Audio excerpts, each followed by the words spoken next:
Assalamualaikum warahmatullahi wabarakatuh. Perkenalkan, nama saya Siti Farida, mahasiswi Universitas Pendidikan Argopuro, kelas B1, NIM 211 F10417, Prodi Pendidikan Luar Biasa. Video ini saya buat untuk memenuhi tugas UAS yang diberikan oleh dosen kami yang bernama Bunda Suhartati, SPD MPD, dengan mata kuliah Pendidikan Anak dengan Disabilitas Waras. Di sini saya akan membahas tentang anak dan remaja disabilitas waras dan juga kebutuhan pendidikannya.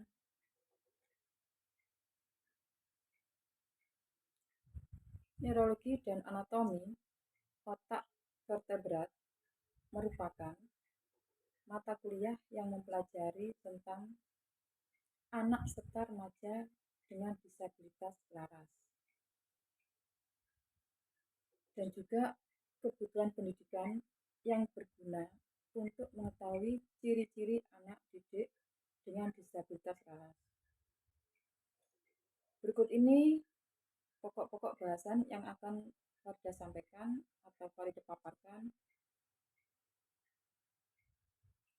Yang pertama, pengertian anak. Yang kedua, masa pertumbuhan anak. Yang ketiga, pengertian remaja. Yang keempat, pengertian disabilitas waras.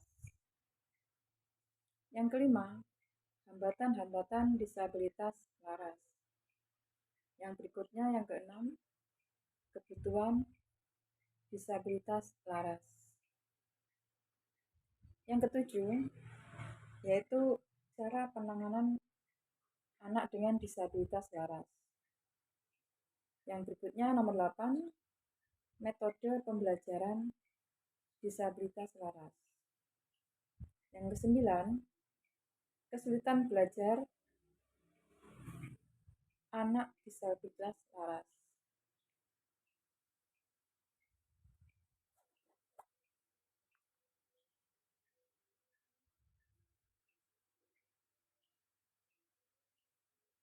Anak serta remaja disabilitas waras dan kebutuhan pendidikan buat anak disabilitas waras. Yang pertama yaitu pengertian anak. Pengertian anak menurut Lesmana di tahun 2012 secara umum dikatakan anak adalah seorang yang dilahirkan dari perkawinan antara seorang perempuan dengan seorang laki-laki. Meskipun tidak melakukan pernikahan, tetap dikatakan anak. Menurut Kosman yang 2015, anak yaitu manusia muda dalam umur yang sangat muda, dalam jiwa dan perjalanan hidupnya, karena mudah terpengaruh dengan keadaan sekitarnya.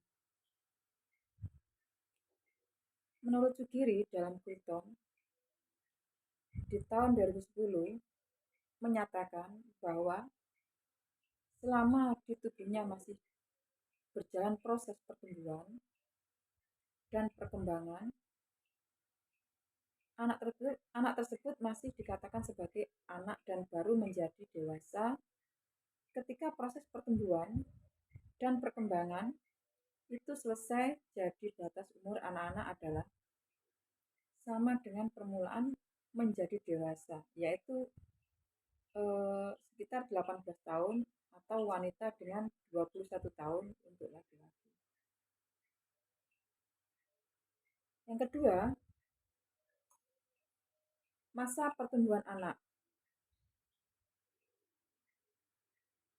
Di masa pertumbuhan anak, ada tahapan perkembangan kognitif anak usia dini. Yang pertama, di tahap sensori motor, sekitar usia 0 sampai 24 bulan. Yang kedua, tahap praoperasional, usia di 2 sampai 7 tahun.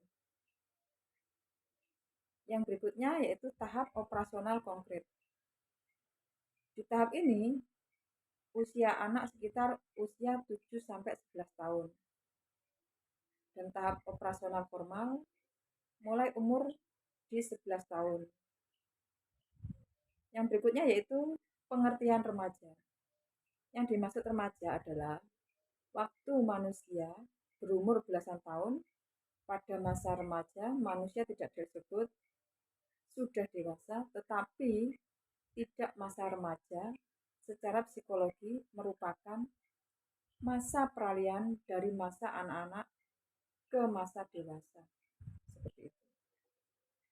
Dan untuk pada masa remaja terjadi kematangan secara kognitif, yaitu interaksi dan struktur otak yang telah sempurna dan lingkungan sosial yang semakin luas yang memungkinkan remaja tersebut untuk berpikir abstrak.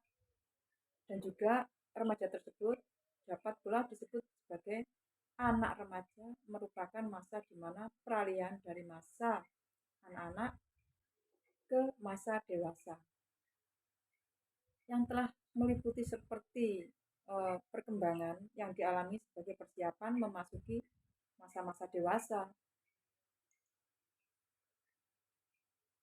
Yang berikutnya, pengertian disabilitas laras.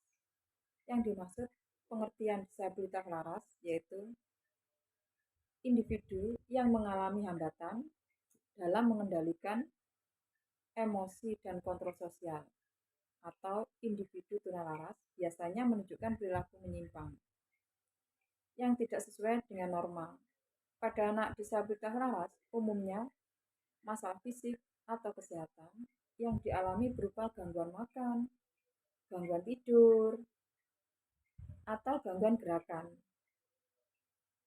Yang pada umumnya, mereka yang mengalami disabilitas laras merasa ada yang tidak beres dengan jasmaninya.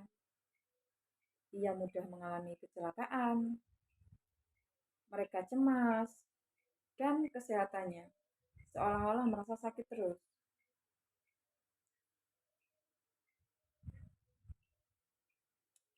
Dan hasil studi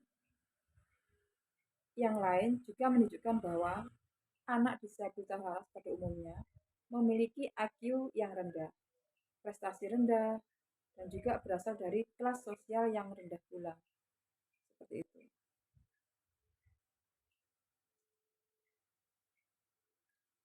Yang berikutnya yaitu mengenai hambatan disabilitas laras.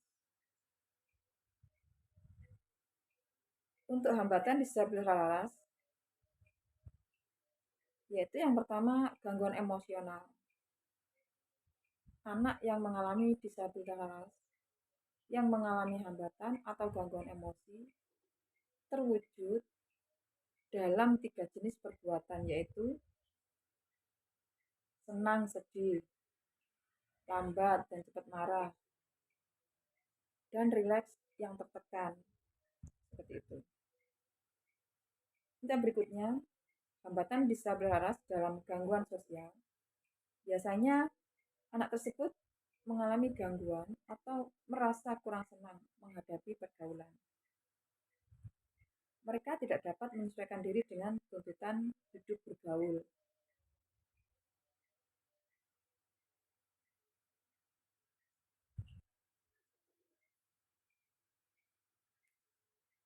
Untuk kebutuhan disabilitas laras meliputi yaitu 1. Kebutuhan disabilitas laras menyediakan kelas khusus jika mereka perlu belajar terpisah. Kemudian pembimbingnya juga dapat mempelajari gejala-gejala gangguan terlebih dahulu. Misal gangguan emosi dan perilaku anak-anak yang mengalami disabilitas laras.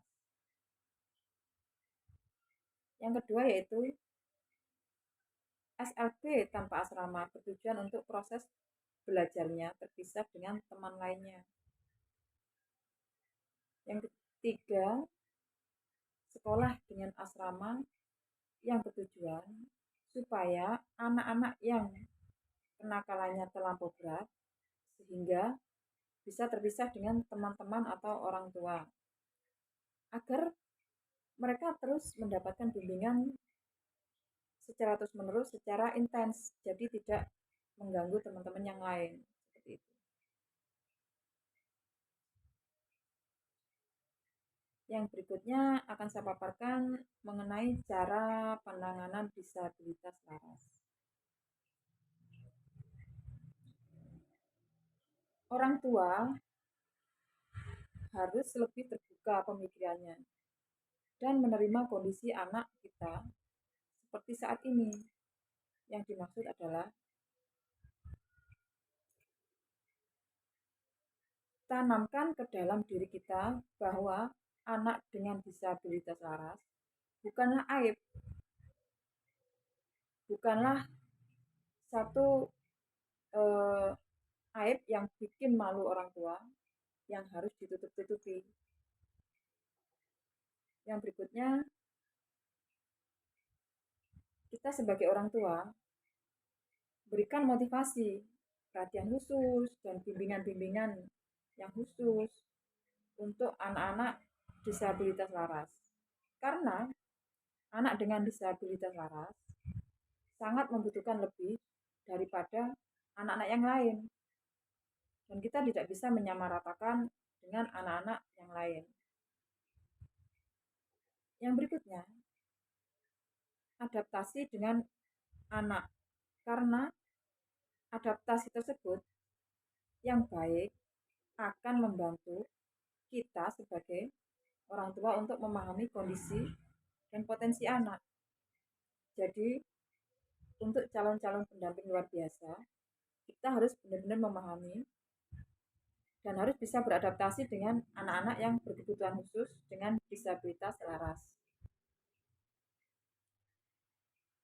Yang berikutnya, kita harus meningkatkan kedekatan emosional dengan anak disabilitas laras.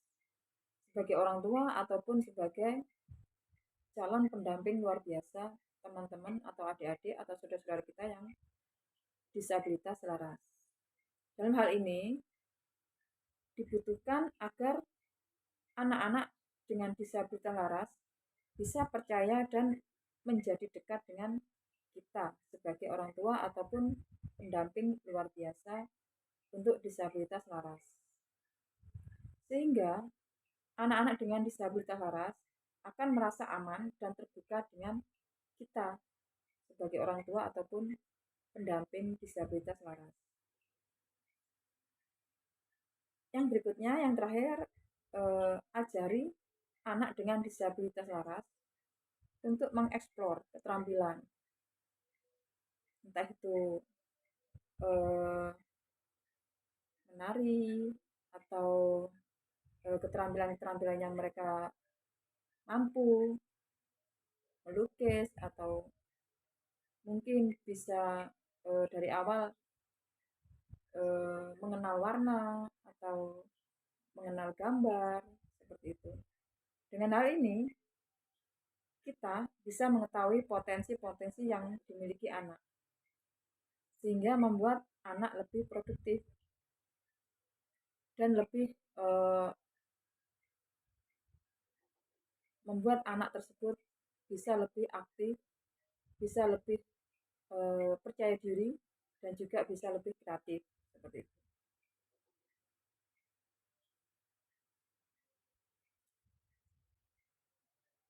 Untuk yang berikutnya,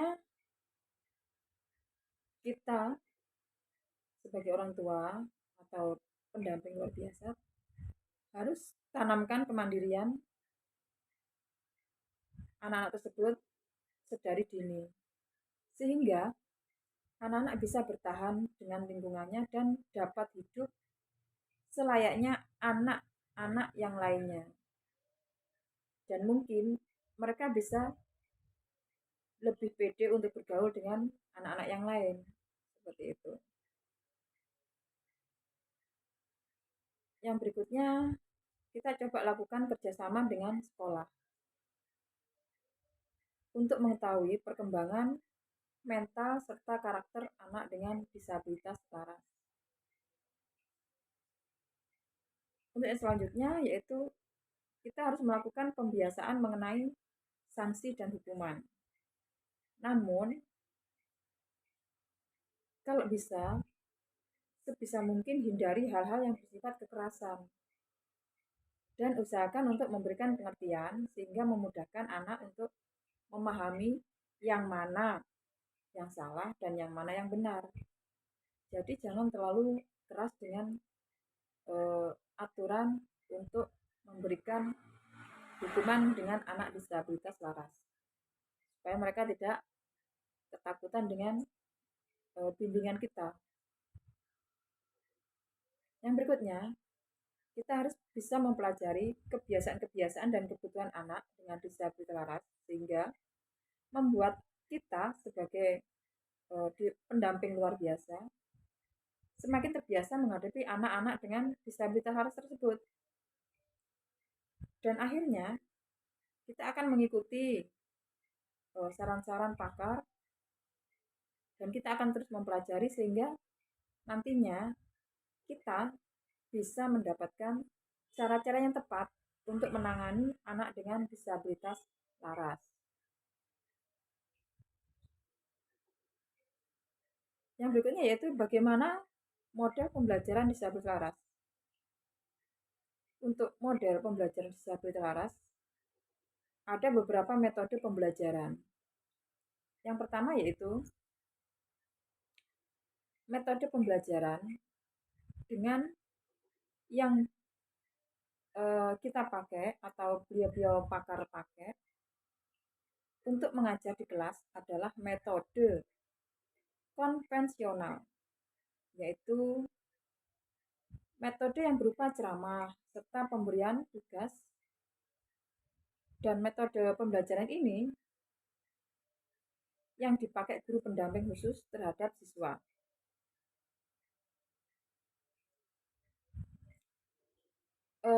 Untuk pendampingan seperti ini biasanya siswa tunalaras harus kita kasih berupa metode pembelajaran yang pada umumnya seperti ceramah, diskusi, dan diskusi ini adalah diskusi yang ringan-ringan saja yang sesuai dengan pembelajaran untuk disabilitas laras. Dan ini kita juga harus memberikan sedikit tugas-tugas kepada anak dengan disabilitas laras. Selain itu, teknik pembelajaran yang sering dipakai guru pendamping khusus dalam